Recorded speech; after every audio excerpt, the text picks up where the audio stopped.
Gloire à Dieu. J'espère que vous allez très bien. Est-ce que tu peux regarder ton voisin, ta voisine et lui faire un petit coucou, un petit clin d'œil et lui dire bonjour?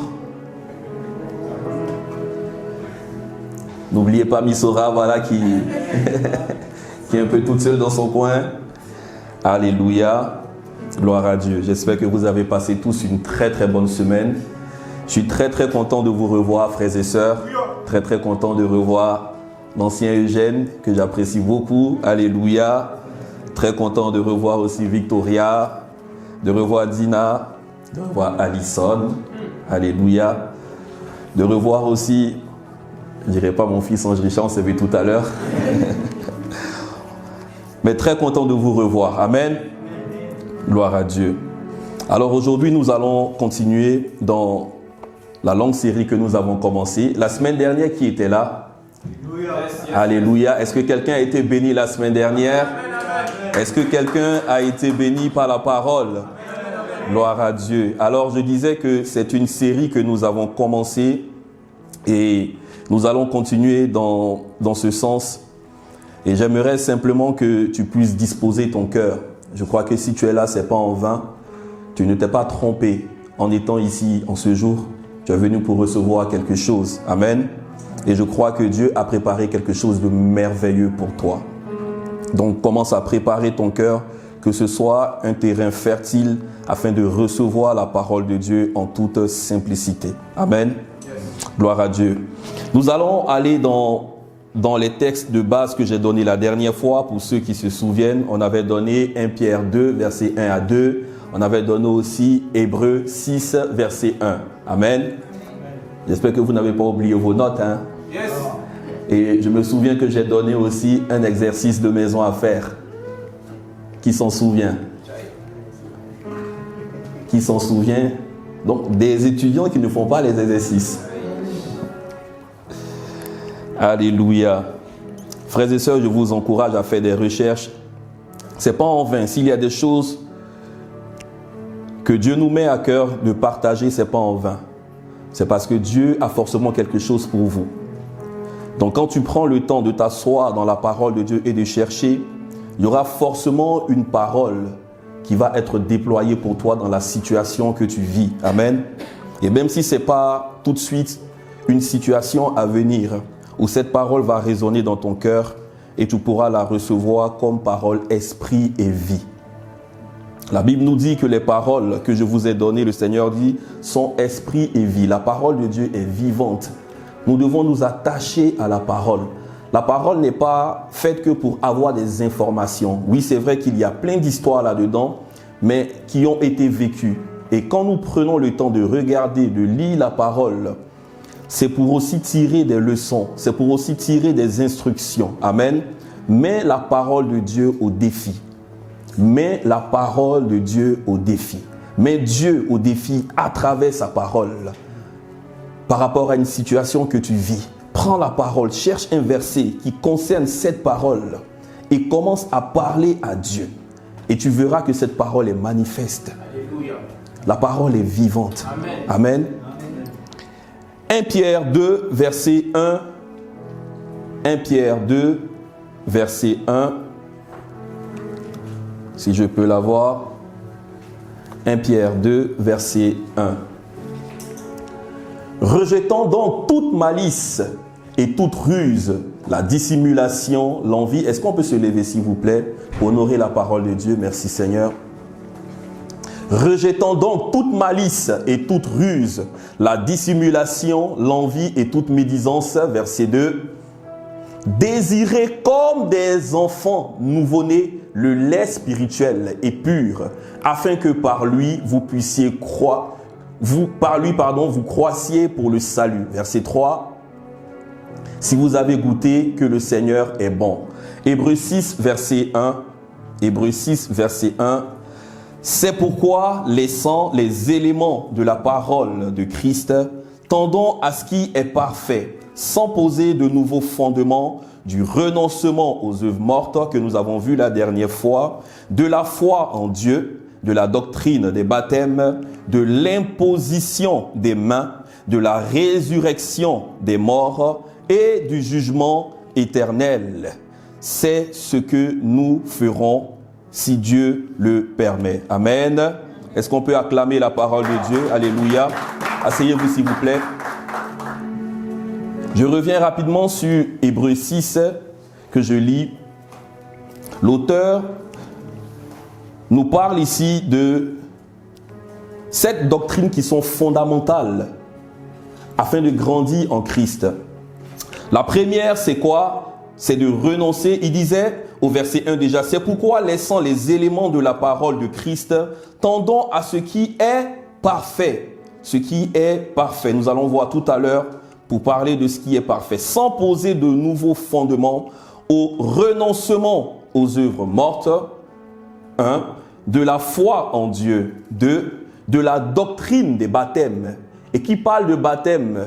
Parle de baptême d'eau et de baptême du Saint-Esprit. Donc ça fait 2, n'est-ce pas? Donc on est à 4. Et après on nous parle de quoi? De l'imposition des mains, de la résurrection des morts et du jugement éternel. Donc nous avons ici 7 éléments qui sont fondamentaux pour la vie chrétienne. Alléluia. Et c'est ce que nous appelons le lait spirituel. Mais faisons attention, qui parle de lait très souvent parle d'enfant. Mais il faut savoir aussi que dans le lait, Dieu, sachant faire toutes choses, a aussi mis des aliments solides. On va le voir tout à l'heure. Certaines personnes diront, ah ben le pasteur va nous parler des b.a.ba, de la parole de Dieu. Nous on est fatigués. Mais prête ton oreille, dispose ton cœur et tu recevras quelque chose. Amen. 7 principes élémentaires de la foi. Je rappelle rapidement pour les personnes qui n'étaient pas là. Nous avons parlé la dernière fois du renoncement aux œuvres mortes. Alors, qu'est-ce qu'on a dit par rapport aux œuvres mortes? Nous avons dit que les œuvres mortes, c'est l'ensemble des choses que nous pensons et que nous faisons qui nous donnent accès au diable dans notre vie. L'ensemble des œuvres que nous pensons, que nous faisons, qui peuvent donner accès au diable dans notre vie. Œuvres mortes, alors que nous avons un Dieu qui est vivant. Amen. Donc nous devons faire des choses qui ont un rapport avec le Saint-Esprit, l'Esprit de vie, la vie Zoé que nous avons reçue. Qui parle de Dieu, qui parle de Jésus, parle de vie. La mort n'a pas pu le retenir parce qu'il a dit lui-même qu'il est la vie. Amen. Et nous avons la plénitude de la vie en nous. Donc, il n'y a rien qui soit mort en chacun d'entre nous. Amen. Amen. Nous avons dit aussi que le renoncement aux œuvres mortes, les œuvres mortes, c'était quoi? C'était l'action d'une vie sans Dieu. L'action d'une vie sans Dieu. Tout ce que nous faisons qui n'a rien à voir avec Dieu est une œuvre morte. Voilà pourquoi tout à l'heure, quand Diacre Henri parlait de la manière de donner même son offrande, on peut donner son offrande et cela ne va pas toucher le cœur de Dieu. Même si tu mets des millions, tout dépend de comment tu viens donner, la disposition de cœur avec laquelle tu viens pour offrir. Dieu tient compte de cela. Les pharisiens, ils avaient une manière de donner, bien qu'ils donnaient beaucoup de choses.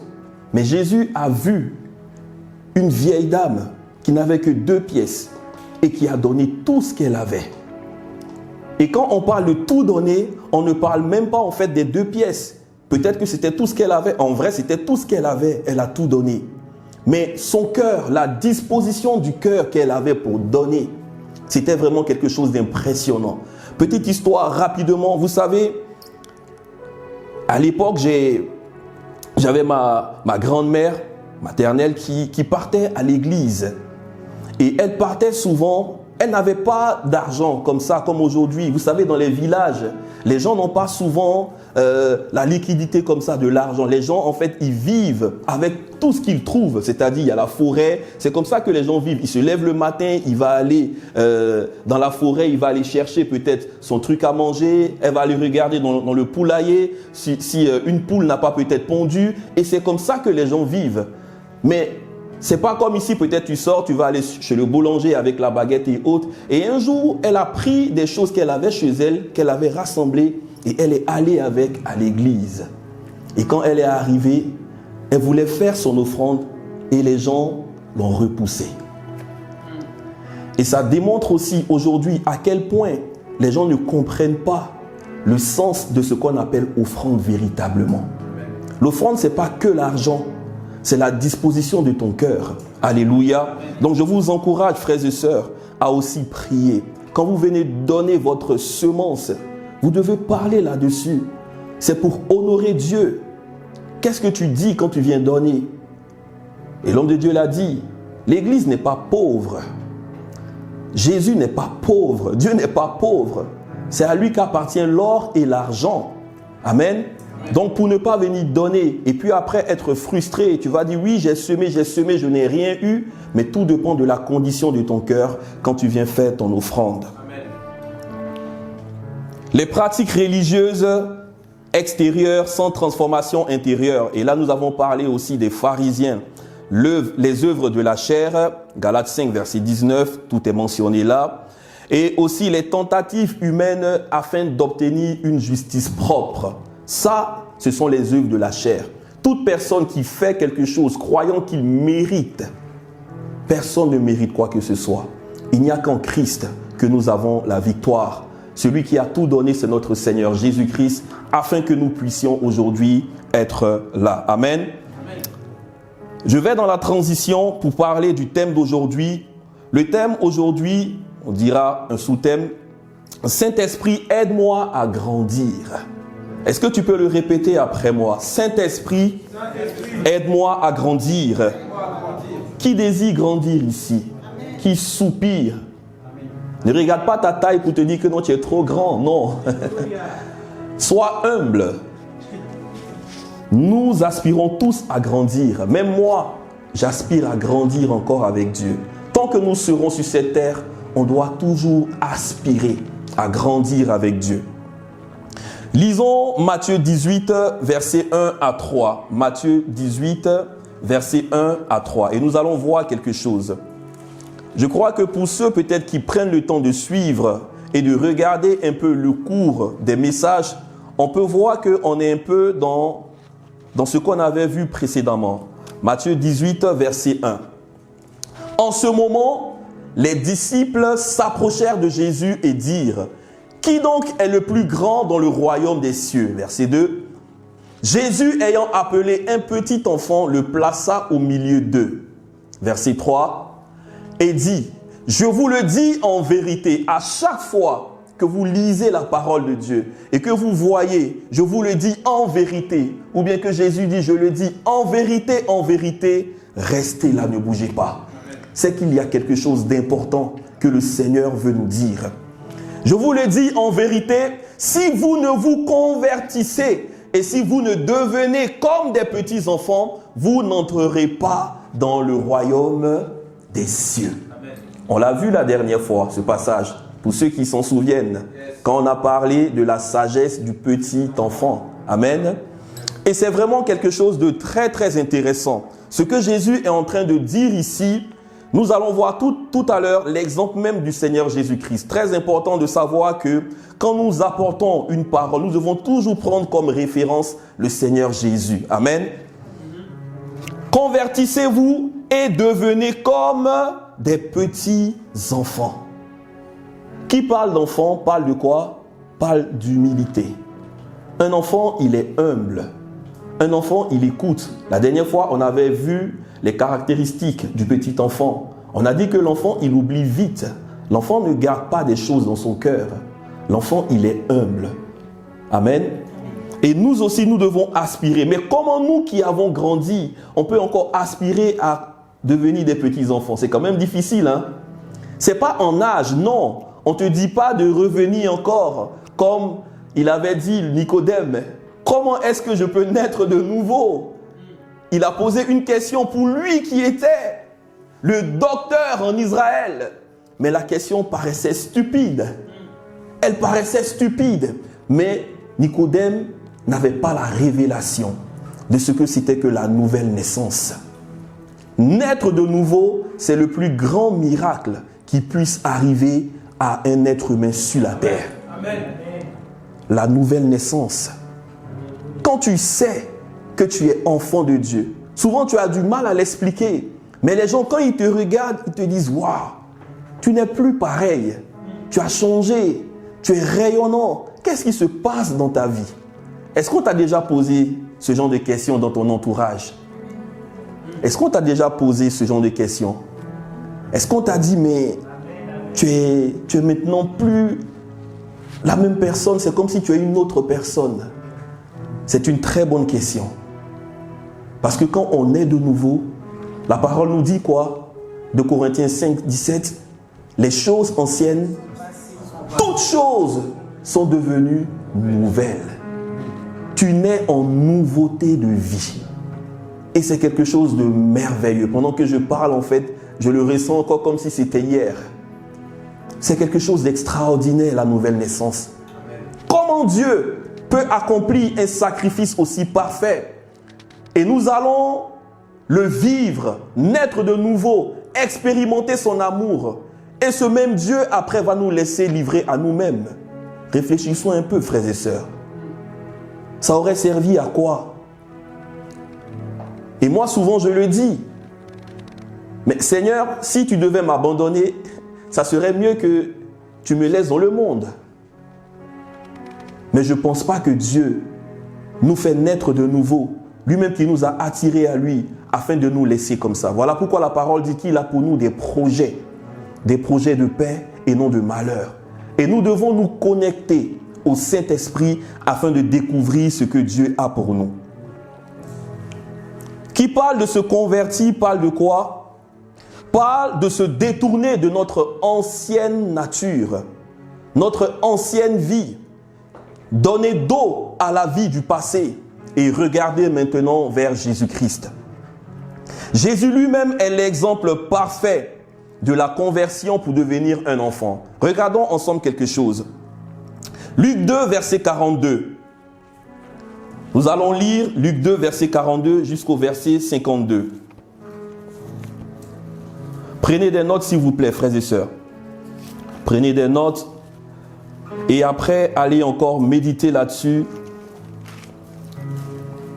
Luc 2, verset 52.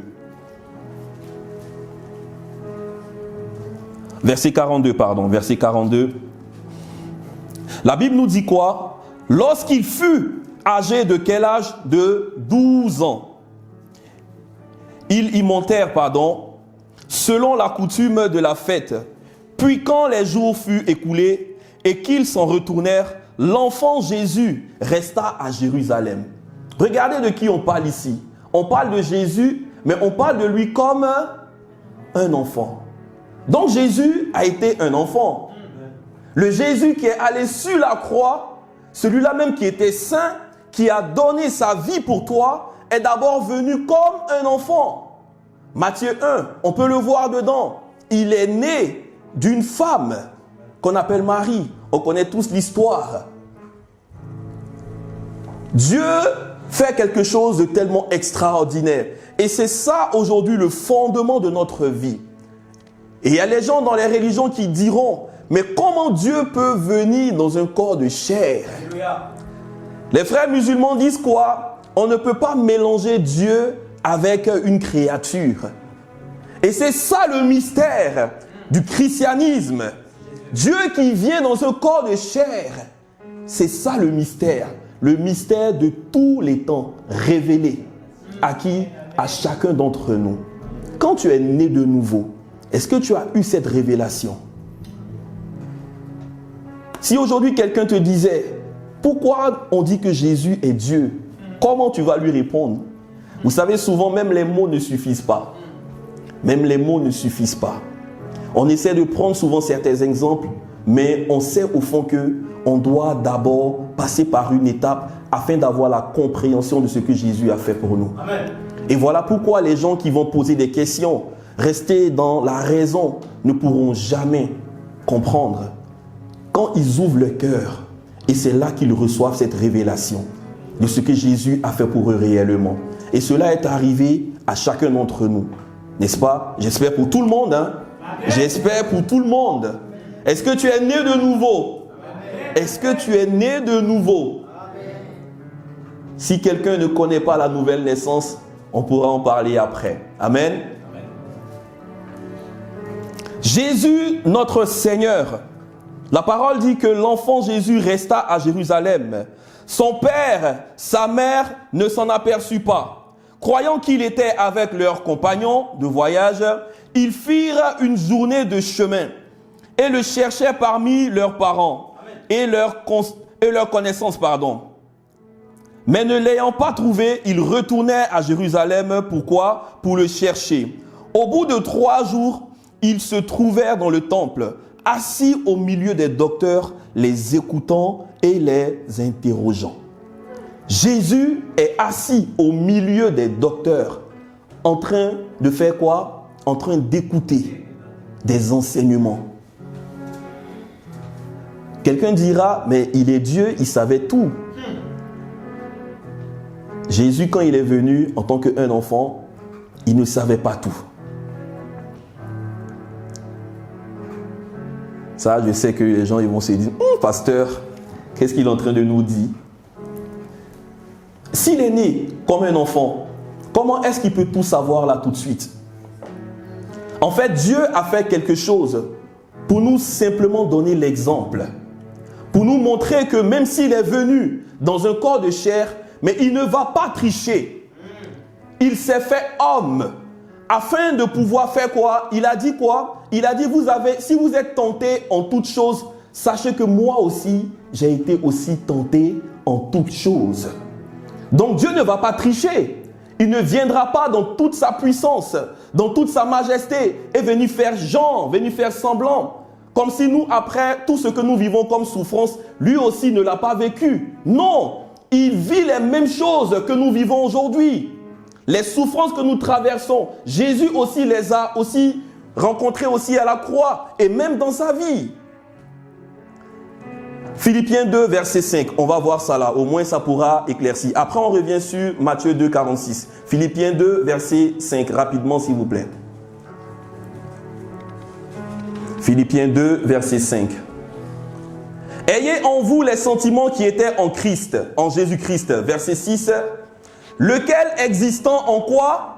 En forme de Dieu, n'a point fait quoi? N'a point regardé comme une proie arrachée d'être égal avec Dieu. Verset suivant. Mais c'est quoi? Mais c'est dépouillé. C'est ça le mot. Qui s'est dépouillé de quoi? De lui-même. En prenant une forme de serviteur. En devenant semblable aux hommes. Et ayant paru comme un simple homme. Le dépouillement. Dieu met à côté, si on peut dire ça comme ça, pour un temps donné, bien qu'il soit saint, parce que Jésus a été conçu par le Saint-Esprit, amen.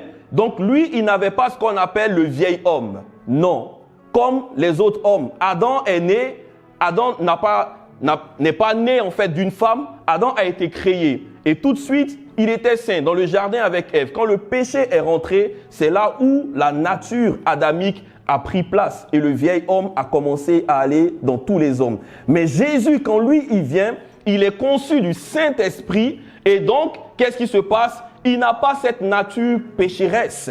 Parce que l'agneau qui devait venir pour le sacrifice devait être un agneau sans tache, un agneau pur pour le pardon de nos péchés. Mais il met à côté sa puissance, il met à côté plein de choses. Mais avec sa sainteté, il va aussi aller pour pouvoir donner l'exemple. Voilà pourquoi Jésus pleura. Voilà pourquoi Jésus aussi a dormi. Est-ce que Dieu dort? Celui qui ne sommeille ni ne dort. Donc on voit que expressément, il s'est passé quelque chose. Parce que Dieu n'est pas un tricheur. Est-ce qu'on se comprend? Dieu n'est pas un tricheur. Donc, il prend la même forme que nous et il va accomplir sa mission. Ayant paru comme un simple homme. Comme un simple homme. Oui, bien qu'il est saint, mais il est paru comme un simple homme, comme toi, comme moi. Sauf que lui, il n'avait pas cette nature adamique en lui. Amen. Voilà comment il faut comprendre. Amen. On revient à Matthieu 2, Luc 2, 46. Luc 2, 46. Et nous allons voir. Au bout de 3 jours, il le trouvait dans le temple, assis au milieu des docteurs, les écoutant, les interrogeant. Verset suivant, 47. Tous ceux qui l'entendaient étaient frappés de son intelligence et de ses réponses. On y va. Verset 48. Quand ses parents le virent, il fut saisi d'étonnement et sa mère lui dit: mon enfant, pourquoi as-tu agi de la sorte avec nous? Voici ton père et moi, nous te cherchions avec angoisse. Parlant du père, on parle aussi du père Joseph, celui qui est le père adoptif de Jésus. Verset suivant. Il leur dit: pourquoi me cherchiez-vous? Ne saviez-vous pas qu'il faut que je m'occupe des affaires de qui? De mon père. Et quand on revient, on voit maintenant que le mot père ici, c'est avec un grand P.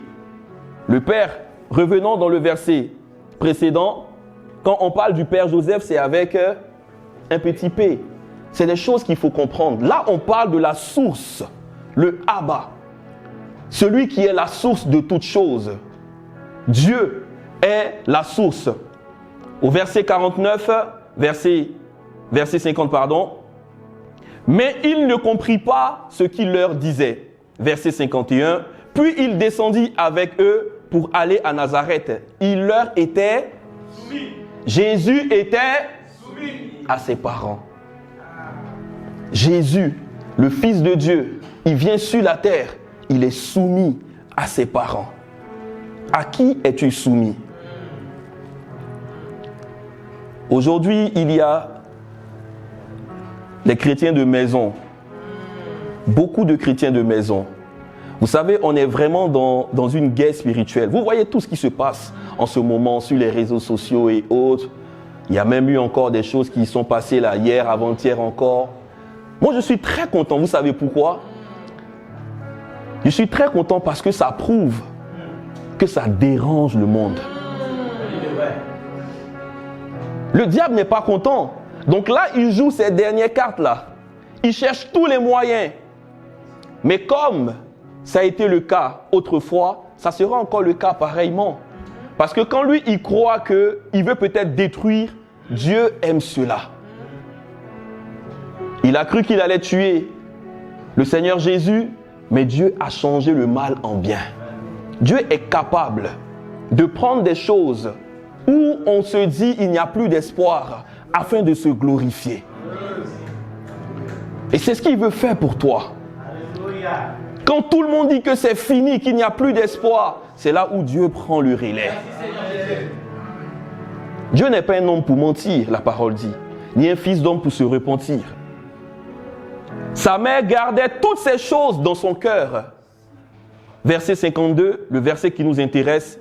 Et Jésus croissait en sagesse, en stature et en grâce devant Dieu et devant les hommes. Devant Dieu et devant les hommes. Donc celui qui reste à la maison et qui dit que lui, il est chrétien, il a le Saint-Esprit, c'est un menteur. C'est qu'il n'a pas compris. Il n'a pas compris l'Église. Il n'a pas compris l'œuvre de la croix. Il n'a rien compris d'ailleurs. C'est qu'il est encore blessé. Généralement, ce genre de personnes-là, elles sont encore blessées. Elles ont peut-être vécu des choses dans les églises. Mais quelle église est parfaite? Tout le monde est perfectionné en Christ. Moi, c'est en Christ que j'ai ma perfection.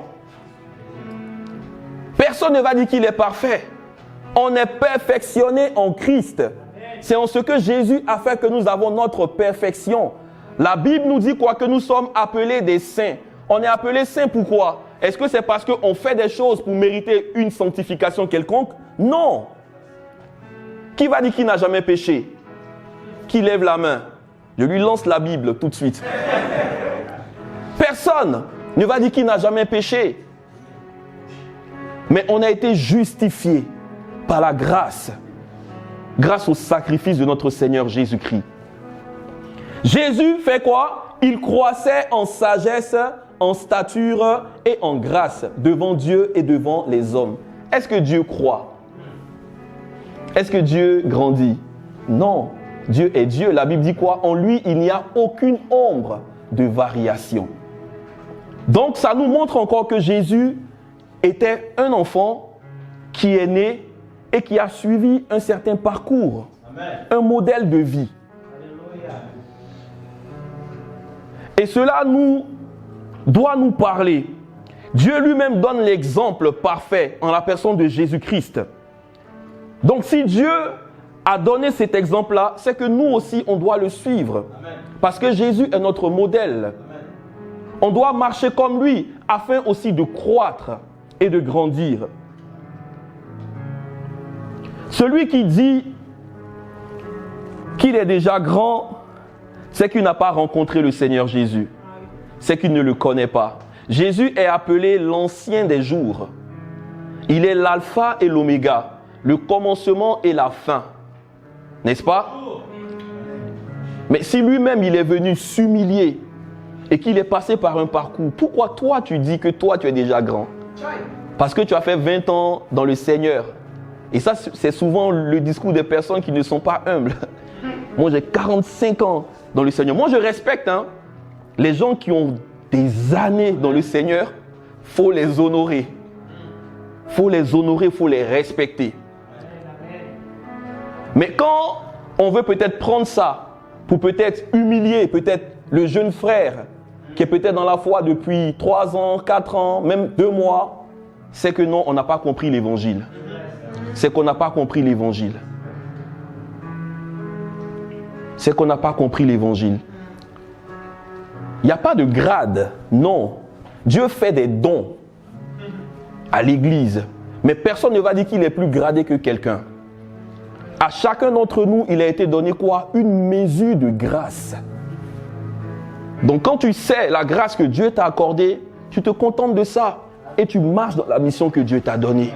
Tu ne te détournes pas. Reste concentré dans ce dans quoi Dieu te veut. Ne cherche pas à être comme l'autre. On n'est pas pareil, frères et sœurs. On n'est pas appelés aux mêmes choses. Non. Cherche ton couloir. Regarde ton poste. Et les gens qui souvent disent, moi je ne connais pas mon appel. Moi c'est un truc qui me dérange. Est-ce que tu as cherché ton appel et puis Dieu t'a sauvé, il t'a emmené dans le royaume pour que tu sois livré à toi-même? C'est que là, très souvent, il y a un manque d'engagement. Parce qu'aujourd'hui, les gens prennent le christianisme pour même un effet de mode. Un effet de mode. Ça se voit clairement, frères et sœurs. Les gens ne sont pas enracinés dans la parole. Ils ne sont pas enracinés dans la communion avec le Saint-Esprit. Pour eux, oui, je me suis fait baptiser, je suis né de nouveau. Et puis, allez, je vais à l'église. C'est les sorties entre frères et sœurs. Oui, on va, communion fraternelle, on est là, on joue. Mais tu fais ça 10 ans, 15 ans, 20 ans. Tu regardes ta vie, il n'y a rien qui change. Mais tu vas être frustré. Tu vas être frustré. Mais celui qui prenait le temps de chercher Dieu dans la parole, dans la communion avec le Saint-Esprit, qui s'humiliait devant la face de Dieu, mais tu verras plus tard qu'il est peut-être lancé dans un ministère. Et puis tu vois la main de Dieu, tu vois la gloire de Dieu, tu vas dire, ah ben celui-là, on a commencé ensemble. Ou bien celle-là, on a commencé ensemble. Et après, on commence à raconter des ragots. Souvent, les gens disent, ah ben ouais, c'est les gens qui sont rentrés maintenant dans les sectes et autres là. Ils sont maintenant dans les réseaux et autres. Ça crée souvent de la jalousie. Pourtant, la personne a accepté de payer le prix. Merci Jésus. Amen. Frère, paye le prix. Amen. Paye le prix. Ma soeur, paye le prix. Amen. Ne sois pas pressé. Amen. Dieu fait toutes choses bonnes en son temps. Alléluia. Merci Seigneur. Dieu fait toutes choses bonnes en son temps. Paye le prix. Il y a un temps aussi pour les récompenses. Merci Seigneur. Dieu nous donne des choses. Il est le rémunérateur, n'est-ce pas? Amen. Donc si Dieu déverse sa bonté sur quelqu'un, pourquoi tu vas être jaloux, jalouse? Est-ce que tu sais le prix qu'il a payé? Est-ce que tu sais les années de souffrance? Est-ce que tu sais le temps où toi tu dormais, où tu ronflais, où lui il ne dormait pas? Est-ce que tu sais combien de fois il s'est privé de nourriture? Combien de fois elle a prié, jeûné pour avoir ce qu'elle a aujourd'hui? Frères et sœurs, la vie chrétienne, ce n'est pas du yo-yo. Jésus a tout accompli, mais nous avons aussi notre responsabilité. Celui qui ne paye pas le prix n'aura rien. Il n'aura que des frustrations à la fin. Je veux vous encourager Et tous ces thèmes-là, en fait, c'est pour nous faire entrer dans une vie chrétienne de stabilité. Amen, amen, amen. Une vie chrétienne de stabilité. Parce que là où on va, les personnes qui n'auront pas de stabilité seront emmenées par tout vent. La parole dit par tout vent de doctrine. Vous êtes flottant. Et on te dit, oui, va là-bas, tel prophète est là aujourd'hui. Ta vie chrétienne n'a été que courir. Mais dans n'importe quel sens. Là où Dieu te voulait, tu n'as pas été là. Réfléchissons. Prenons le temps d'analyser, de regarder les choses. Est-ce que là où tu es aujourd'hui, c'est là où Dieu te veut? Ne sois pas un sympathisant, sois un engagé. Il y a des gens qui sont des sympathisants. C'est des gens qui viennent, oui, j'aime bien comment ils font les trucs, et puis ils sont là 2 jours, 3 jours, et puis ils vont, ils viennent. Tu peux faire ça 1000 ans dans une église, ta vie ne va pas changer. Tant que ton cœur n'est pas engagé avec le Saint-Esprit, ta vie ne changera pas. Quel jour as-tu pris l'engagement? Toi et lui, vous êtes assis et vous parlez. Moi, j'ai pris cet engagement un jour. Et je lui ai parlé simplement et clairement. Et je crois que ce jour-là, il y a eu quelque chose qui s'est passé dans le monde spirituel. J'ai dit, Seigneur, toi tu m'appelles à te servir, moi je ne te connais pas. Mais sans te mentir, j'ai une femme, j'ai des enfants, s'il te plaît, souviens-toi d'eux. Et cette parole que j'ai sortie, elle était sincère. Parce que j'étais en train de mourir à moi-même. J'étais en train de tout laisser. J'avais une vie dans le passé. Une certaine aisance, un confort. Mais j'ai dit, Seigneur, j'arrête toutes ces choses pour marcher avec toi. Et je veux te faire confiance. Dieu m'a mis à l'épreuve. Dieu peut-être t'a mis aussi à l'épreuve. Mais ce n'est pas encore fini. Il y a certains carrefours où Dieu nous attend encore. Ça a été le cas pour Joseph. Ça a été le cas pour Abraham. Pourquoi toi, tu veux faire l'exception? Tu veux qu'on parle de toi comme Abraham? Tu veux qu'on parle de toi comme Joseph? Ah oui, je suis le Joseph de ma famille. Mais tu auras aussi des épreuves comme Joseph. Pourquoi tu fuis? Pourquoi tu fuis? Parce que tu n'es pas encore engagé. À la moindre épreuve, tu recules. Tu cherches des solutions autres. Ça ne marche pas comme ça. En fait, tu vas tourner en rond. Tu vas tourner en rond. Je ne sais même pas ce qu'il est en train de me faire faire, l'Esprit de Dieu. Le message, Seigneur, aide-moi. Il y a beaucoup de choses à dire. Le Seigneur Jésus croissait en sagesse, en stature et en grâce devant Dieu et devant les hommes.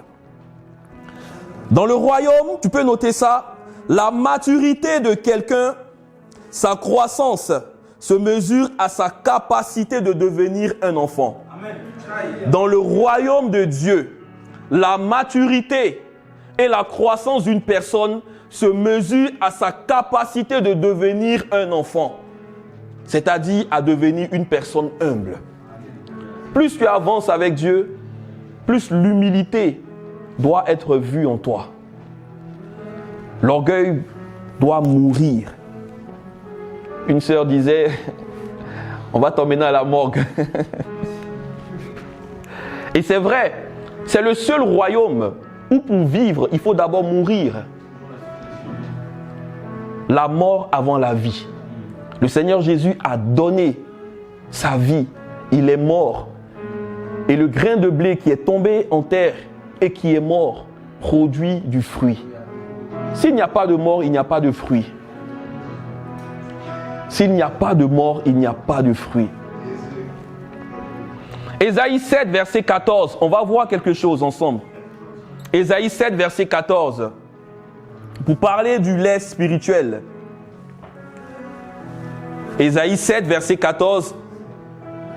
C'est pourquoi le Seigneur lui-même vous donnera un signe. Et voici, la jeune fille deviendra enceinte. Ésaïe, 800 années avant Jésus-Christ, était en train de prophétiser. Alléluia. La jeune fille deviendra enceinte, parlant de Marie. Elle enfantera un fils et elle lui donnera le nom de Emmanuel. Emmanuel veut dire Dieu avec nous.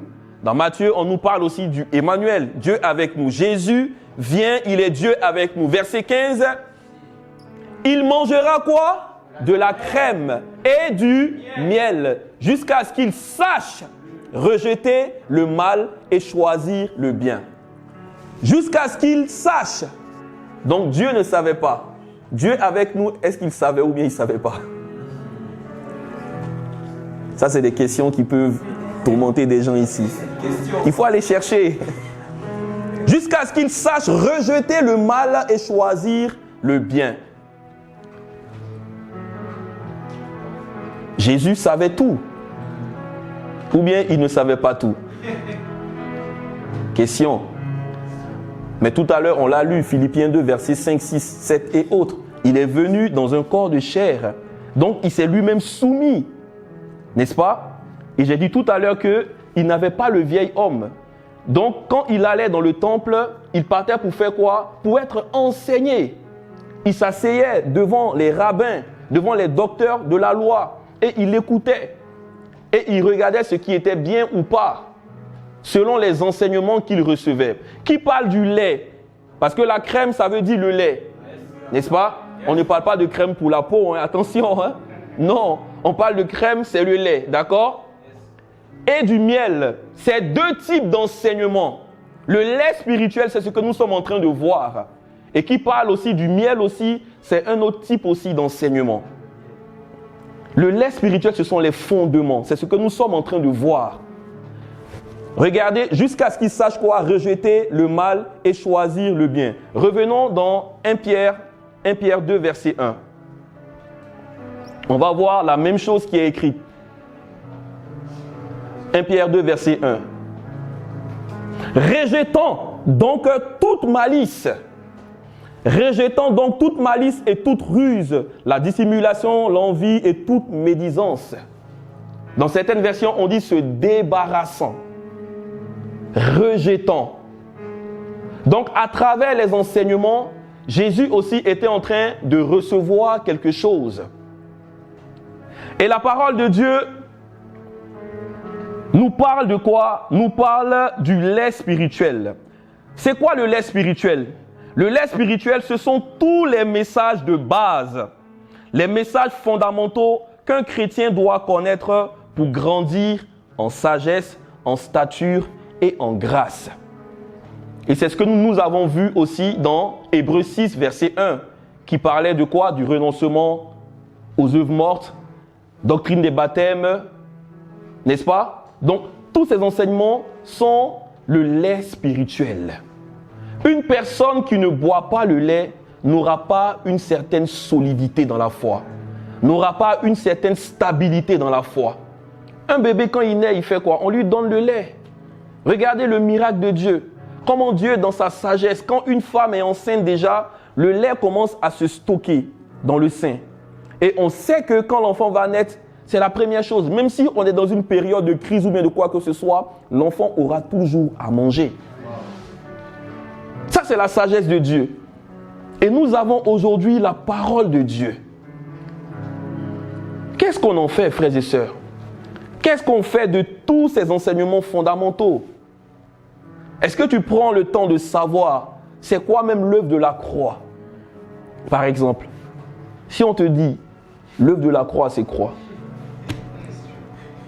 Jésus est mort à la croix pour moi, il a payé mes péchés et tout et tout. Oui, mais c'est quoi? Est-ce que tu as la révélation? Est-ce que tu sais ce que ça représente? La couronne d'épines, ces os qui ne se sont pas brisés. Pourquoi? Il y a plein de choses comme ça qu'on doit savoir. Ça, c'est quand on veut maintenant aller manger le miel. Parce que le miel, c'est vraiment les choses où on dit, il y a le réma. En fait, quand tu découvres certaines choses, ça te fait plaisir. Mais ça te garde encore, ça t'emmène en fait à être passionné des Écritures.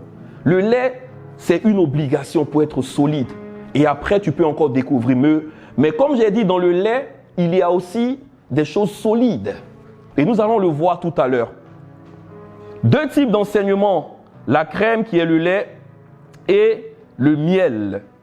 Le miel, on ne va pas en parler aujourd'hui. Je vais vous donner un exercice.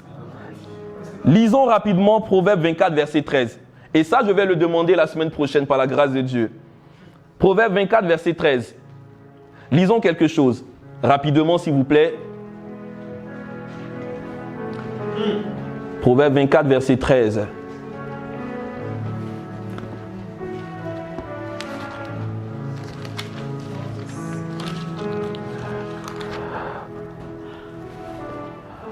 Mon fils, mange quoi? Du miel. Mange du miel, car il est bon. Un rayon de miel sera doux à ton palais. Qui veut manger du miel? Non, attendons un peu, attendons. Buvons d'abord le lait, d'accord? Buvons d'abord le lait. Mon fils, mange du miel, car il est bon. Un rayon de miel sera doux à ton palais. Le miel, ce sont les choses qui sont succulentes. Amen. Lisons encore un autre passage. 1 Samuel 14, verset 25. 1 Samuel 14, verset 25. Il y a tout dans la parole de Dieu, frères et sœurs. Il y a tout dans la parole de Dieu. 1 Samuel 14, à partir du verset 25. Il est dit, tout le peuple était arrivé dans une forêt où il y avait quoi? Du miel à la surface du sol. Lorsque le peuple entra dans la forêt, il vit du miel qui coulait, mais nul ne porta la main à la bouche. Nul ne porta, la main à la bouche.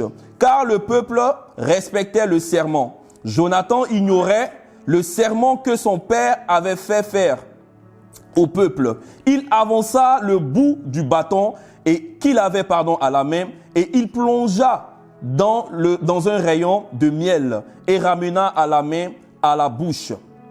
La main à la bouche. Et ses yeux furent quoi? Furent éclaircis. Le miel a éclairci les yeux de Jonathan. Qui parle de Jonathan? Parle du fils du roi Saül. Saül avait dit qu'il ne devait pas manger quoi que ce soit jusqu'à ce qu'ils aient battu. Ils sont allés pour combattre contre les Philistins. Et Saül a dit, tant qu'on n'a pas fini ce combat-là, personne ne mange. Et Jonathan arrive dans un endroit et il y a du miel qui est là. Il a fini de combattre, mais ils sont fatigués, ils ont faim. Mais son père a dit que personne ne mange. Mais lui, il a quand même mangé le miel. Et la Bible dit quoi? Quand il a mangé le miel, ses yeux se sont éclaircis. Il a commencé à voir plus clair. Ça, c'est autre chose. Notez les deux passages et puis allez réfléchir dessus. Amen. En tant que chrétiens, nous devons grandir. Nous devons manger de la nourriture solide. Oui, c'est vrai, mais nous devons d'abord passer par le lait spirituel, les fondements. Hébreux 5, versets 12 à 14. Et on va lire rapidement. Hébreux 5, versets 12 à 14. On rentre maintenant dans le vif du sujet. Vous, en effet, qui depuis longtemps devriez être des maîtres, vous avez encore besoin qu'on vous enseigne les premiers rudiments des oracles de Dieu. Vous en êtes venus à avoir besoin de lait et non d'une nourriture solide. Verset 13. Or, quiconque est au lait n'a pas l'expérience de la parole de justice, car il est quoi? Il est un enfant. Verset suivant. Mais la nourriture solide est pour qui? Est pour les hommes faits, pour ceux dont le jugement est exercé par l'usage à discerner ce qui est bien et ce qui est mal. Donc, avant de chercher à manger les choses solides, tu dois d'abord chercher à boire le lait. Boire le lait dans le sens où tu dois d'abord voir déjà dans la parole de Dieu. La Bible nous parle de beaucoup de choses. Des choses qui sont bien, des choses qui ne sont pas aussi bien.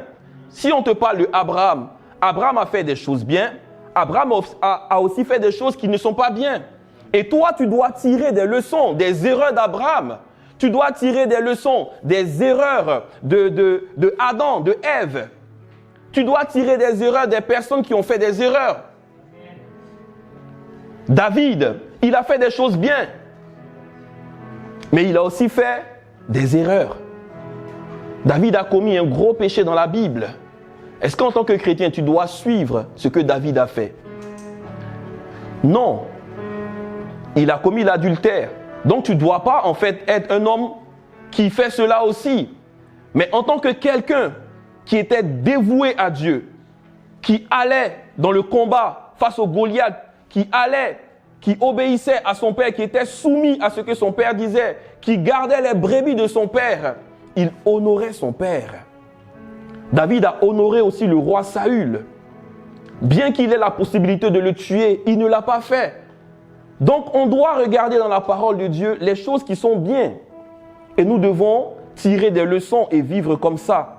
Ce qui n'est pas bien, on le voit aussi et on ne marche pas dedans. Est-ce qu'on se comprend? C'est pour ça que la parole nous est donnée. Éphésiens 4, verset 11. Éphésiens 4, verset 11. Éphésiens 4, verset 11. Et il a donné les uns comme apôtres, les autres comme quoi? Prophètes, les autres comme évangélistes, les autres comme pasteurs et docteurs, verset suivant, pour le perfectionnement des saints. En vue de quoi? De l'œuvre du ministère et de l'édification du corps de Christ. Jusqu'à ce que nous soyons quoi? Tous parvenus à l'unité de la foi et de la connaissance du Fils de Dieu, à l'état d'homme fait. À l'état d'homme fait. À la mesure de la stature, encore une fois, stature parfaite de Christ. Quand on dit une personne est un homme fait, ça veut dire qu'il est stable. Dans tous les cas, comme tout à l'heure je l'ai dit, on ne sera jamais parfait. Mais on peut quand même monter en niveau avec Dieu. On ne doit pas rester toujours des bébés. Il y a 20 ans, peut-être tu étais un enfant qui avait 7 ans. Qui a 27 ans ici? Qui a 27 ans? 27 ans. Alléluia. 27 ans. Tu avais 7 ans. Aujourd'hui, tu en as 27. Dieu te parle de ta croissance spirituelle. Où tu en es avec Dieu dans ta croissance? Est-ce que tu soupires à grandir? Est-ce que tu soupires à croître? Est-ce que tu soupires à grandir? Est-ce que tu soupires à grandir? À la mesure, de la statue parfaite de Christ. Verset 14. Afin que nous ne soyons plus des enfants flottants et emportés à tout vent de doctrine par la tromperie des hommes, par leur ruse et dans les moyens de séduction. Être séduit. Tout à l'heure, je parlais des personnes qui sont séduites.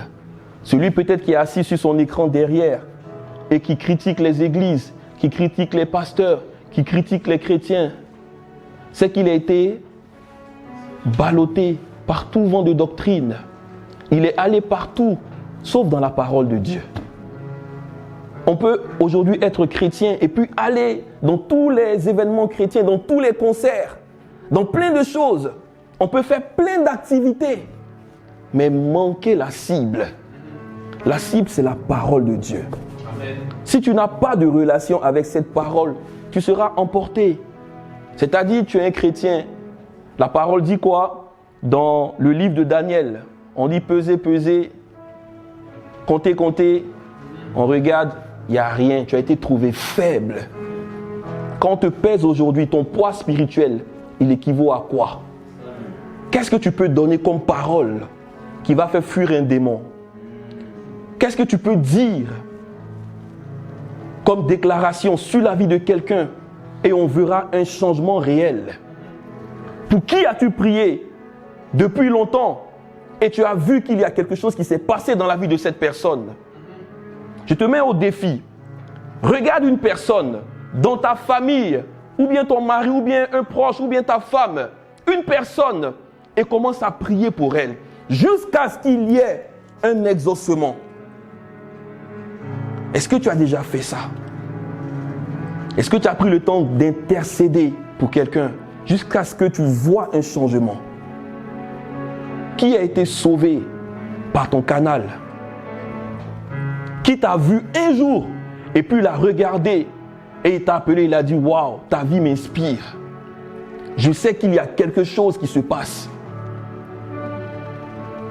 Je sais que tu es un enfant de Dieu aujourd'hui. Je sais que ta vie a un impact sur la mienne. C'est là où on sent qu'on commence à avoir un poids spirituel. Mais ce n'est pas pour se glorifier, non, loin de là. Mais ça nous encourage. Quand tu prends ton cahier de prière, peut-être des noms que tu as mis depuis longtemps, et que tu vois, oui, j'ai prié pour elle, pour ça, pour tel sujet. Et oui, tu as eu la bénédiction. Dieu t'a béni en exaucant cette prière et que tu as barré. Merci Seigneur. À combien de pourcents es-tu aujourd'hui dans les sujets de prière que tu as? Des choses que tu traînes depuis des années, pour lesquelles tu pries. Même aujourd'hui, tu es même découragé de prier. Il y a une personne ici, tu es découragé de prier parce qu'il n'y a pas d'exaucement. C'est parce que tu n'as pas de stabilité réellement. Tu n'as pas de stabilité dans la parole. La parole nous rend stables. La parole a tout ce qu'il faut comme nutriment pour nous faire grandir. Ce n'est pas le fait de chercher les gens, les hommes de Dieu, ils vont prier pour toi, ils vont t'imposer les mains qui va changer quoi que ce soit. Oui, c'est bien. Moi, je crois en l'imposition des mains. On l'a vu tout à l'heure. L'imposition des mains, il y a une impactation. Ça peut arriver. Mais c'est des choses qui sont passagères. Mais si toi-même, tu n'as pas de fondement, comment fais-tu? Comment fais-tu? Est-ce que tu vas courir d'homme de Dieu en homme de Dieu? Priez pour moi, pasteur, priez pour moi. Toi, tu pries pour qui? Certains ici devaient avoir même des églises déjà. Ils devaient avoir des églises. Et qui parle d'église, ce n'est pas forcément un bâtiment, un truc. Mais un groupe de maisons, des personnes qui viennent chez toi et puis vous priez ensemble. Des gens qui te cherchent quand ils sont peut-être dans le besoin. Parce qu'ils savent qu'il y a un homme de Dieu quelque part. Ils savent qu'il y a quelqu'un pour qui, quand je me lève le matin, peut-être aujourd'hui, je pense à lui, je sais que lui, il pourra prier pour moi et quelque chose va se passer. La Bible nous dit que Pierre est arrivé. Et Pierre est arrivé, on dit Pierre était dans la ville. Tout le monde savait que Pierre était dans la ville. Pierre était un homme de Dieu. Et quand il arrive, on sait que c'est Pierre qui est là. Parce qu'il avait quelque chose. Des hommes comme Paul, il mettait son mouchoir, les gens étaient guéris. Pierre, il passait son ombre, des gens étaient guéris. Est-ce que Pierre et toi, vous n'êtes pas le même type d'homme? Des hommes de la même nature que nous. Il est dit dans Jacques. Élie était un homme de la même nature que nous. Et en même temps, je profite pour annoncer dans le mois qui vient, là on va parler de la prière. Apprêtons-nous à prier. Nous allons rentrer dans une nouvelle dimension de prière. Une église qui prie. Pas une église qui vient pour chanter, pour faire semblant et puis repartir. Et si tu n'aimes pas la prière, je suis désolé pour toi, parce que les cultes vont se transformer en cultes de prière. Donc prépare-toi en même temps. Nous devons prier. Tu dois avoir du succès dans ce que tu fais. Est-ce que tu n'es pas fatigué? Tu n'en as pas marre de cette même vie chrétienne? Avoir toujours ce sentiment d'être un bébé, où tu es fâché parce qu'on ne t'a pas appelé aujourd'hui? Tu te plains parce que oui, tel frère ne m'a pas appelé, le pasteur ne m'a pas appelé, ou bien il a dit qu'il allait m'appeler et puis depuis il m'a oublié. Oui, c'est comme ça ils sont. Ça c'est des trucs de bébé encore. Tu es encore au lait spirituel. Avec ce message-là, tu peux te jauger encore. Parce que tu es appelé à faire aussi de grandes choses. Tu es appelé à changer des vies, à prier pour les gens dans ta famille et voir des vies transformées. Être une source de bénédiction. Des gens viendront emprunter chez toi. Tu vas pas être là à quémander. Non. Ils vont demander la prière, demander des revenus, des choses. Mais toujours c'est nous qui allons, c'est nous qui allons. Tout dépend de comment tu te vois. Comment est-ce que tu te vois? Est-ce que tu te vois comme Jésus te voit? Tu as de la valeur pour moi, il te dit. Tu peux faire de grandes choses, ne te néglige pas. On va maintenant parler rapidement des vitamines qui se trouvent dans le lait spirituel. Amen. Je vais demander à ce que le frère Jonathan me mette ma bouteille de lait que j'ai préparée. Tu veux boire du lait? Yes. Amen. Alléluia. Est-ce que vous voyez, frères et sœurs? On est à l'école, hein? Amen. On est à l'école. On va comprendre quelque chose. Dieu ne fait rien en vain. Dieu ne fait rien en vain. Rien n'a été fait au hasard avec Dieu. Regardons quelque chose ensemble. Dans ce que nous appelons le lait spirituel dans la parole de Dieu, il y a certains nutriments. Certains nutriments qui sont importants pour notre croissance. Déjà, le lait de base est un aliment de croissance. Et qui parle de croissance, parle de la solidité aussi, la stabilité des os et autres. Lisons ensemble 1 Samuel 2, verset 26. 1 Samuel 2, verset 26. On va aller vite. Je vous encourage à prendre des notes ou bien si vous pouvez même prendre ça en photo. Après, vous pouvez voir Jonathan qui va vous envoyer ça aussi. Amen. Mais vous allez comprendre quelque chose. Je souhaite qu'on reste sur le dessin, s'il vous plaît. Je vais lire d'ici. 1 Samuel 2, verset 26. Ou bien si vous pouvez aller plus vite, changer et revenir, mais je préfère qu'on reste là. Reste là, mon fils, s'il te plaît. 1 Samuel 2, verset 26. Regardons quelque chose ensemble. Il est dit dans la parole de Dieu, le jeune Samuel continuait à quoi? À grandir. Il était agréable à qui? À l'Éternel et aux hommes. Est-ce que ce n'est pas ce qu'on a entendu tout à l'heure? Yes, Luc 2, 52. Jésus croissait devant Dieu et devant les hommes. Le jeune Samuel grandissait devant Dieu aussi et devant les hommes. Samuel était un jeune homme, mais qui était assis dans le temple. Il avait son pasteur. Son pasteur s'appelait Élie. Élie était celui-là même qui était le sacrificateur à l'époque de Samuel. Mais la Bible nous dit quoi? Que Élie était fatigué. On peut le voir plus loin, juste dans 1 Samuel 2, je crois, 1 Samuel 3, pardon, verset 1. Il est dit, le jeune Samuel était au service de qui? Au service de l'Éternel devant Élie. Il servait Dieu, mais c'était à travers un homme. Toi, tu veux servir Dieu, mais tu ne veux pas que quelqu'un soit ton autorité. Ah oui, moi j'ai reçu le Saint-Esprit. Moi, j'ai l'Esprit de Dieu aussi. On a le même Saint-Esprit. Attention, frères et sœurs. Ça peut faire qu'on peut passer à côté de notre destinée, lamentablement. La Bible nous en parle. Moïse avait son frère et sa sœur, Aaron et Myriam. Moïse a pris une femme, ils ont commencé à murmurer. Ils ont commencé à parler. Et Dieu s'est fâché. Même Moïse n'a pas pu se mettre entre Dieu et eux. Parce que ce sont des choses très graves. On doit être soumis aux autorités. Et qui parle d'autorité, on ne parle même pas forcément même. Ça commence même d'abord chez toi à la maison. Tes parents. Ça commence aussi par les autorités gouvernementales aussi. Les gens qui parlent bizarrement des maires, du président de la République. En fait, on ne sait pas que souvent, on s'attire des malédictions pour rien. Aucune autorité n'a été établie si elle ne vient de Dieu. Donc même si tu vois le président Macron qui est là aujourd'hui, peu importe ce qui se passe en France, tu n'as pas à parler d'une certaine manière de lui. Parce que c'est Dieu qui a voulu qu'il soit là. Tout ce que tu peux faire, si tu n'as rien à faire, il faut prier pour lui. Amen.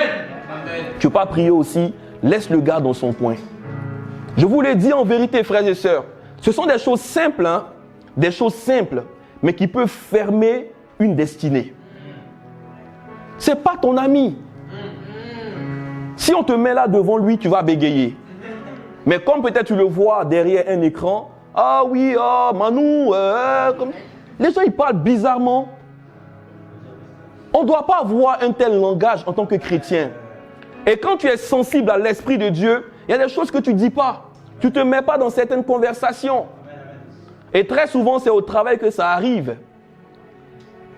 Les gens, ils viennent et puis ils parlent d'une certaine manière du président, de sa femme. c'est votre problème. Non. Priez pour lui. Oui, on est concerné. C'est vrai que c'est pour le peuple.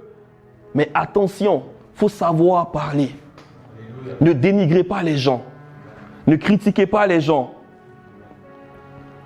Le jeune Samuel était au service de l'Éternel devant Élie. La parole de l'Éternel était rare en ce temps. Les visions n'étaient pas fréquentes. Là où il n'y a pas de parole, il y a l'aveuglement. Là où il n'y a pas la parole de Dieu, on n'a plus de rêve, on n'a plus de songe. On est perdu. Dans 10 ans, où est-ce que tu te vois? Est-ce que Dieu t'a montré des choses que tu feras dans 10 ans? Tu n'as plus de vision. Tu es perdu. En fait, tu vis ta vie chrétienne, tu ne sais même pas où tu vas. Souvent, on dit oui, on vit par la foi. C'est vrai qu'on vit par la foi. Mais attention, Dieu nous donne aussi des promesses. Dieu a dit à Abraham, quitte ta patrie et va. Et Dieu lui a dit plus tard que non, tu seras le père d'une multitude. Regarde le ciel, regarde le sable de la mer. Donc, il sait qu'il y a quelque chose. Bon, toi, quand Dieu t'a appelé, qu'est-ce qu'il t'a dit? Qu'est-ce qu'il t'a dit? Si tu n'as rien reçu de Dieu, c'est qu'il y a un problème. Soit tu négliges la parole de Dieu, ou soit tu n'es pas engagé avec Dieu. Je vous assure, frères et sœurs, j'ai des choses que j'ai notées pour des années à venir. Des choses que Dieu m'a dit. Je ne sais pas quand, mais je sais que dans quelques années, il y aura peut-être telle chose ou telle chose. Il y a des choses qu'il m'avait dit qui se sont accomplies. Mais des choses, même si ce n'est pas demain, après-demain, mais dans 5 ans, 10 ans, il y a un programme en fait que Dieu nous donne. C'est quoi le programme que tu as avec lui? Est-ce que tu vas même prier pour chercher? Prier pour nous, c'est dire merci à Dieu, merci pour le pain. C'est quand on mange qu'on dit merci à Dieu. Sinon, s'il n'y a pas la nourriture, on ne dit pas merci. Ah Seigneur, tu m'as oublié aujourd'hui. Mais quand le salaire tombe, merci Seigneur. Et là, les salaires sont tombés peut-être 2 jours, là, les gens ils sont contents. Merci Seigneur pour le salaire. Mais dans 2 semaines, ça sera encore chaud. Là, on va commencer à froisser la figure. Ah ben frère, on va évangéliser. Ah ben moi, je vais travailler. Ma sœur, ah, t'es où? Ah non, moi je suis au travail.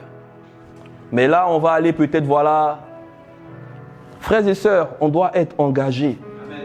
Parlons de la vision. La vitamine A, on va aller vite avec ça. C'est elle-même qui est la plus importante dans le lait. On parle ici de quoi? De vision et de croissance. De l'immunité, la santé de la peau.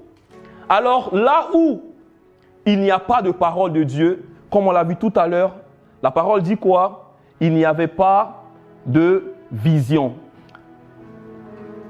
La parole de l'Éternel était rare et en ce temps, les visions n'étaient pas fréquentes. Et en ce même temps, Élie qui commençait à avoir des yeux troubles. Élie le sacrificateur, le pasteur de l'époque, qui était là, qui doit conduire toute une bergerie. Ses yeux étaient troubles, il ne voyait plus clair. Et il était où? Il était couché à sa place. La lampe de Dieu n'était pas encore éteinte et Samuel était couché dans le temple. Heureusement que Dieu avait suscité un homme qu'il préparait. Et je crois que Dieu aujourd'hui, ici aussi, a suscité des gens qu'il prépare. Mais tout dépend du sacrifice que tu feras aujourd'hui. Samuel était couché dans la présence de Dieu. Où est-ce que tu te couches? Tu diras dans mon lit. C'est normal, c'est bien. Mais tu te couches combien d'heures par jour? Est-ce que tu penses à te lever, à aller te coucher dans la présence de Dieu? Est-ce que tu te lèves pour dire oui, j'ai mon petit endroit où je vais peut-être pour prendre du temps avec Dieu? Prendre du temps avec Dieu, c'est même en pensée. Quelle est sa place dans tes pensées? Quelle est sa place dans ton cœur? Est-ce que tu as donné ton cœur, peut-être le quart de ton cœur et le reste, voilà, ça sert à faire autre chose? Frères et sœurs, soyons quand même sincère avec Dieu. On ne peut pas mentir à Dieu. Tu veux avancer avec lui, donne-lui tout ton cœur. Ose, tu ne regretteras jamais. Donne-lui tout ton cœur. Même si tu es faible dans certains endroits, dis-lui Seigneur, là je ne peux pas, j'ai besoin de toi. Il va t'aider. Il va t'aider. Il ne va pas te laisser livrer à toi-même. Dieu va t'aider. Là où il y a la parole, on voit mieux. Et donc quand nous prenons le lait, nous avons une bonne vision. Dans les fondements des enseignements de la parole de Dieu, nous devons avoir ce qu'on appelle une croissance. La croissance commence par quoi? Par la vision. Un bébé, quand il naît tout de suite, est-ce qu'il voit? Non. Souvent, le bébé même, il ouvre ses yeux, mais il ne voit pas. Il a les yeux troubles, comme Élie. Mais c'est peut-être 6 mois plus tard qu'il commence à discerner, à reconnaître le visage de papa et de maman. Tout ce que Dieu a fait est d'abord spirituel avant d'être naturel.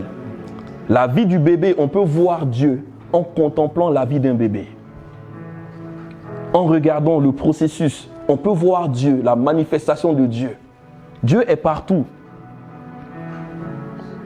1 Samuel 3, versets 1 à 2. C'est ce que nous venons de voir. 1 Samuel 3, verset 19. Regardons rapidement. On va speeder. Samuel grandissait et l'Éternel était avec lui. 1 Samuel 3, verset 19. Et il ne laissa tomber quoi? À terre aucune de ses... Il ne laissa tomber à terre aucune de ses paroles. Tout ce que Dieu lui disait, Samuel le mettait à exécution. C'est ça, ne pas laisser tomber la parole de Dieu. C'est pas la lire simplement ou bien chercher les rémas. Non, je la lis, je la médite, mais surtout, je la mets en pratique.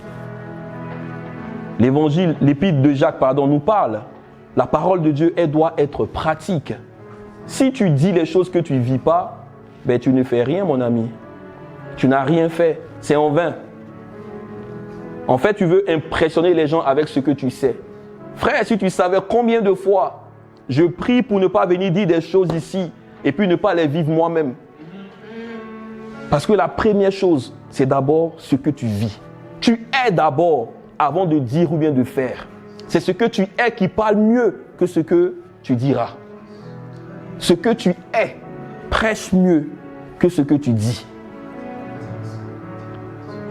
Ta vie est un livre ouvert que les gens regardent, les gens lisent aussi pour vivre. En fait, l'évangile, on croit que c'est simplement la Bible. C'est nous-mêmes d'abord. La bonne nouvelle, c'est d'abord toi. Toi qui es sauvé en Christ. C'est toi que certaines personnes verront et leur vie va être transformée. Il y a des gens qui ne viendront jamais à l'église. Mais toutes les personnes que tu côtoies tout le temps, qu'est-ce qu'ils disent de toi? Qu'est-ce qu'ils pensent de toi? La légèreté que tu as, tu banalises même les choses de Dieu pendant que tu es avec des gens. Et après tu viens à l'église faisant ton sérieux. Comment les gens vont être convertis si tu es léger dans les choses de Dieu? Tu ne prends pas d'engagement réel. Parce que si devant les gens tu parles comme ça, c'est que dans le lieu secret, tu ne fais rien clairement. Parce que si tu demandes à Dieu de te transformer véritablement, tu pourras même prendre des décisions radicales devant les gens. Et là où nous partons aujourd'hui, il faut être radical. On peut aimer, mais être radical. Il y a des endroits où je ne vais plus. Des amis que je ne fréquente plus. On peut se voir, mais on ne se fréquente plus. Les mauvaises compagnies corrompent les bonnes mœurs. Faisons attention. Il y a des choses qu'il faut fuir. Il y a des choses qu'il faut délaisser carrément. Si Dieu veut les sauver, il est capable de les sauver. Ce n'est pas toi qui sauves, c'est lui qui sauve. Acte 2, verset 17. La parole nous dit quoi? Dans ces derniers temps, les vieillards auront des songes et les jeunes gens auront des visions. Voir, c'est la première chose dans le lait spirituel. On va avancer. J'allais parler un peu de Saül, mais on va avancer. On n'a plus le temps. Vitamine B12. La vitamine B12, elle est là.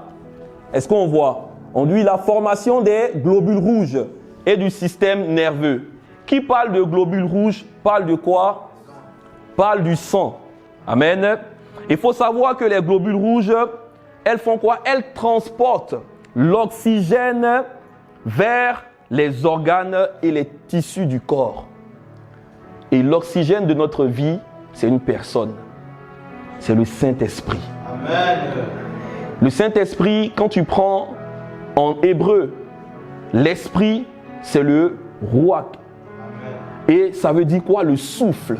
Ça veut dire le vent. Un homme pour vivre, il a besoin de quoi? De respirer. Adam a été créé. Et la parole dit quoi? Dieu a soufflé dans les narines. C'est le même mot qui est employé. Le souffle de Dieu, l'esprit de Dieu a été déployé en Adam. Et Adam est devenu un être vivant. Aujourd'hui, nous avons le Saint-Esprit en nous. C'est ce qui fait que nous sommes des êtres vivants. Amen. Alors, la vitamine B, elle participe à quoi? Elle représente le Saint-Esprit. Et qui parle de Saint-Esprit parle de doctrine des baptêmes. Baptême du Saint-Esprit. Qui n'a pas été baptisé du Saint-Esprit ici? Qui n'a pas été baptisé? Ah ouais, gloire à Dieu. Ah, j'ai vu une main. Amen, gloire à Dieu. Tu seras baptisé, ma sœur, au nom de Jésus. Amen. Dis Amen avec conviction. Amen. Alléluia. C'est le désir de Dieu pour toi. C'est le désir de Dieu pour toi. Dieu veut te faire rentrer dans une nouvelle dimension. Proverbe 20, verset 27. Le souffle de l'homme est une lampe de l'Éternel. Restons sur ça, d'accord? Le souffle de l'Éternel est une lampe de l'Éternel. Dans la version Darby, il est mis « L'esprit de l'homme est une lampe de l'Éternel. Il sonde toutes les profondeurs du cœur. » Donc pour vivre, il faut qu'il y ait le souffle. Amen.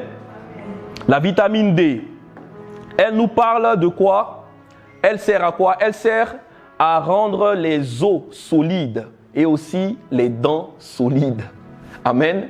Un homme qui n'a pas des dents en bonne santé, est-ce qu'il peut manger de la viande? Non.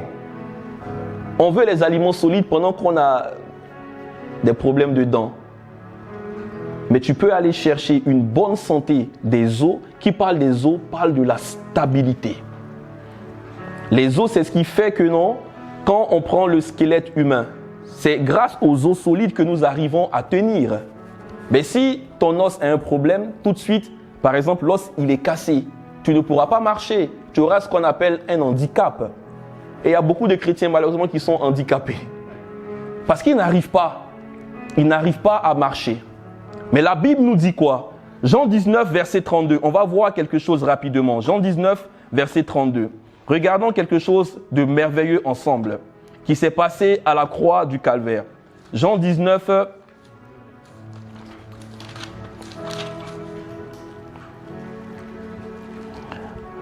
verset 22. Il est dit Pilate, verset 32. Les soldats vinrent donc et il rompit les jambes au premier, puis à l'autre qui avait été crucifié avec lui. Parlant des deux qui étaient crucifiés avec Jésus. Ils rompirent les jambes au premier, puis à l'autre qui avait été crucifié avec lui. S'étant approché de Jésus et le voyant déjà mort, ils ne lui rompirent pas les jambes, mais un des soldats lui avait percé le côté avec une lance. Et aussitôt, il sortit du sang et de l'eau. Même tout ça, il faut avoir aussi, il faut aller méditer sur ça, le sang et l'eau. Celui qui l'a vu en a rendu témoignage, et son témoignage est vrai. Et il sait qu'il dit vrai, afin que vous croyiez aussi. Ces choses sont arrivées afin que l'écriture soit accomplie. Amen. Aucun de ces os ne sera brisé. Aucun des os de ton sauveur n'a été brisé. C'était une promesse. Je crois dans le psaume 34, il est dit la même chose. Mais comment on peut imaginer que malgré tous les coups que Jésus a pris, parce que quand on parle de l'œuvre de la croix, ce n'est pas ce que nous regardons à la télé là. Non, c'était quelque chose de très très sanglant. Jésus prenait des coups, mais vous savez, il y avait des fouets qui étaient faits avec des os. Et donc quand on lui rentrait là-dedans, avec le fouet, sa chair était en train de sortir. Mais comment les os ont fait pour tenir? Il a été crucifié, n'est-ce pas? Avec quoi? Des clous. Comment est-ce que ces os n'ont pas pu être touchés? C'est un mystère. C'est pour notre stabilité en Christ. C'est pour notre croissance en Christ. Mais comment tu fais pour être handicapé? Ta vie chrétienne, tu es là, mais tu es comme ça. Parce que tu ne manges pas la parole de Dieu. Parce que tu n'as pas les fondements de la parole de Dieu. Proverbe 12, verset 4. Une femme vertueuse est quoi? Est une couronne. Une femme vertueuse est une couronne pour son mari, n'est-ce pas? Sinon, attendez, on va le lire ensemble. Je crois que ça va parler à quelqu'un. Proverbe 12, verset 4. Il est dit, une femme vertueuse est la couronne de son mari. Mais celle qui fait honte est comme la carie dans ses os. Celle qui fait honte est comme la carie dans les os de son mari. Et tout à l'heure, on parle des os. Femme, tu vois comment aussi tu peux participer à la stabilité de la vie de ton couple. Tu es importante. Amen. Tu es importante parce que tu joues un rôle. Et souvent je le dis, on va tous rendre compte à Dieu. Amen. Hommes et femmes. L'homme a aussi une responsabilité, attention. Mais la femme aussi ne doit pas se négliger. Parce qu'elle participe. Si tu es un homme qui sert le Seigneur ou bien avec qui tu es appelé à servir le Seigneur, on sait que l'homme lui-même c'est un ministère à temps plein. Donc tu dois prier pour ton ministère à temps plein. Est-ce qu'on se comprend? Amen. Tu joues un rôle important. Ma femme a dit amen. C'est que je suis ton ministère, ma chérie. Alléluia. Ne sois pas comme une carie dans ses os. Et qui parle de carie parle de pourriture. Dans une autre version, la version d'Arby, c'est mis une femme vertueuse est la couronne de son mari, mais celle qui fait honte est comme une pourriture dans ses os. Quand on parle de carie, on sait que c'est la pourriture dans la dent. Ne pas être une pourriture dans la croissance de ton couple. Comment est-ce que tu avances avec ton homme? Même si tu n'es pas encore marié, ton futur, même si tu n'es pas encore fiancé. Là, je vois Salem qui est en train de tout sourire. Là. Elle est loin, alléluia. Amen. Par la foi, Salem, tu arraches. On termine avec la vitamine K. On va laisser le cas de Élisée. Il y a une histoire dans la parole de Dieu que vous pouvez lire. 2 Rois 13, verset 21, je crois. Il y a le prophète Élisée qui était mort. Et on dit, arrivé devant, voilà, dans sa tombe, quelqu'un est tombé et la personne est ressuscitée. Parce qu'il est tombé sur les os du prophète. C'est fort ça. C'est fort. La stabilité en Christ. Donc les os continuent de vivre, même quand tu n'es pas là. Les os, c'est la stabilité. Vitamine K et on termine. La coagulation du sang. La santé osseuse aussi. Et qui parle de coagulation du sang, ça parle du renoncement aux œuvres mortes. On l'avait vu la semaine dernière. Quand le sang est coagulé, ça parle aussi de quoi? De la cicatrisation des blessures du passé. Est-ce que les blessures du passé sont cicatrisées? Est-ce que ce que tu as vécu, tu as pu pardonner réellement? On ne dit pas d'oublier.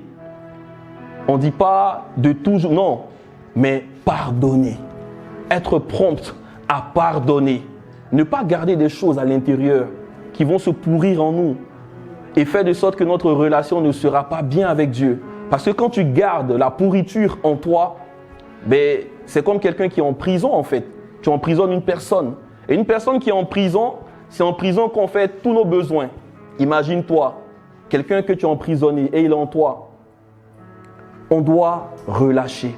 On doit être prompt à oublier les offenses et ne pas les considérer. Amen. Comme souvent, notre Père, il dit, ne prends pas à cœur ces choses. Ne prends pas à cœur. Et c'est vrai, ne prends pas à cœur. Parce que si tu veux tout porter à cœur, ben, tu ne pourras pas avancer avec Dieu. Amen.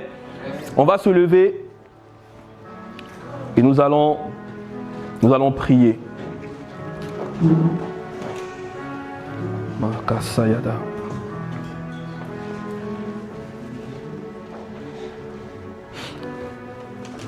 Le Seigneur Jésus nous dit de pardonner et même de pardonner à nos ennemis.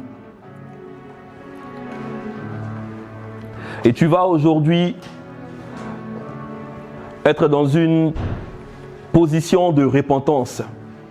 Et regardez là où tu as peut-être manqué de pardonner. Là où tu as négligé la parole de Dieu.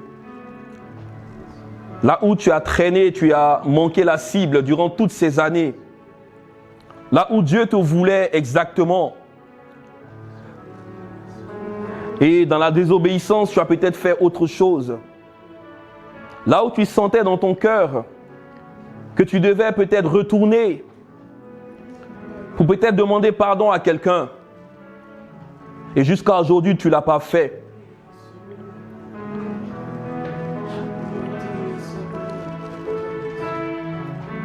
Tu vas prier.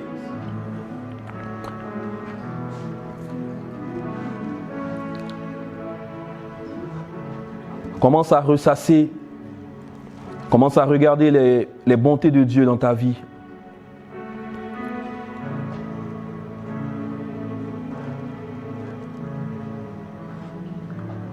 Aie le regard fixé sur l'œuvre de la croix. Et commence à parler à Dieu. Commence à lui parler. Commence à lui dire, Seigneur, je reconnais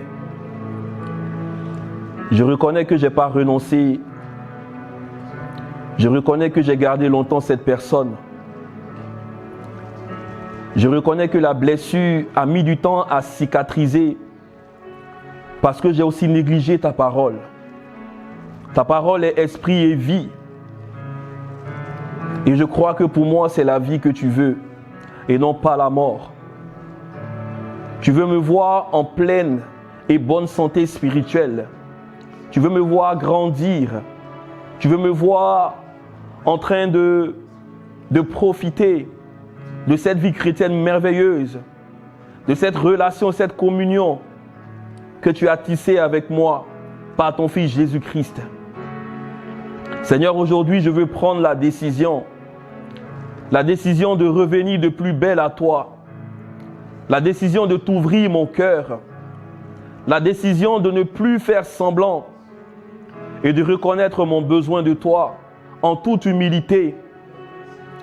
Je reconnais que tu es le commencement et la fin de toutes choses, l'alpha et l'oméga, et rien ne peut se faire sans toi. Je veux te donner tout mon cœur, abandonner tout mon cœur devant ta face et ne plus regarder en arrière, mais avoir le regard fixé sur toi. Père, je veux te dire merci. Merci pour ta grâce. Merci pour ta fidélité. Merci Seigneur pour cette opportunité que tu nous donnes encore de nous repentir.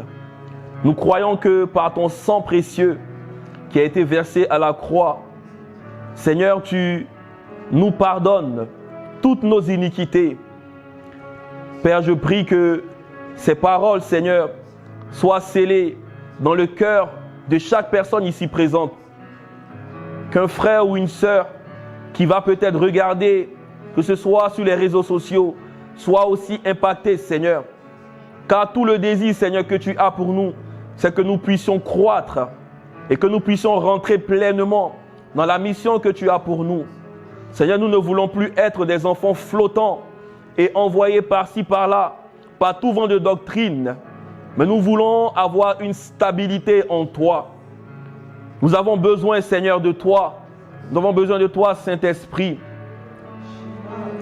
Et en ce jour, nous venons vers toi d'un cœur repentant. Nous voulons te dire merci, Seigneur. Et nous te demandons pardon. Là, nous avons manqué la cible. Et nous repartons de plus belle avec toi. Nous bénissons ton nom, Seigneur. Et nous te rendons toute la gloire. Dans le nom de Jésus. Est-ce qu'on peut acclamer le Seigneur? Alléluia. Gloire à Dieu.